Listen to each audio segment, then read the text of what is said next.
finalement, ces solutions-là, elles portent leurs fruits, on le sent, et c'est clairement en la faveur de ces populations défavorisées qui ont beaucoup souffert de l'arrêt, notamment de l'activité économique, que ce soit pendant les mois de confinement ou de l'arrêt de plusieurs activités économiques.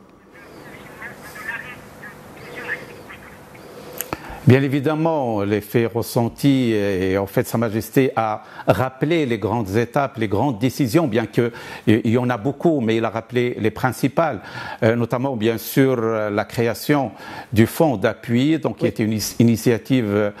royale dès le départ à partir du 15 mars, et bien sûr Sa Majesté a insufflé une dynamique à ce fonds qui a pu récolter plus de 35 milliards de dirhams et qui a servi à plus de 5,2 millions de personnes, dont une partie, bien sûr, était dans le secteur informel, était dans des emplois précaires, à peu près 4,3 millions de personnes. Et bien évidemment, également, c'était un appui des personnes qui sont dans des entreprises structurées, mais qui étaient en difficulté. Et ça a été,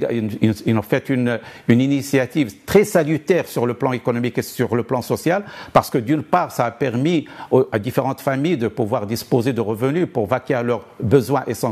mais également il a permis aux entreprises de préserver les ressources humaines en prenant en charge une partie des rémunérations de leurs salariés, étant donné qu'elles-mêmes étaient en difficulté. Bien évidemment, il y a eu d'autres initiatives royales. Sa Majesté a donné ses instructions pour que le système financier et bancaire marocain appuie notamment les PME, les entreprises, pour qu'elles puissent faire face notamment à leurs besoins en fonds de roulement. On se rappelle très bien des initiatives qui ont été prises par Banque El Maghrib, qui a revu à la baisse son taux directeur jusqu'à 1,5, qui était un taux record et qui a permis aux banques d'octroyer des crédits à des conditions très, très favorables. Donc, en fait, il y a eu une multitude d'initiatives royales qui, tout en, bien sûr, essayant de préserver, de s'occuper du volet sanitaire, il a eu également une attention particulière par les ramifications de cette crise sanitaire, à la fois sur le plan économique et sur le plan social.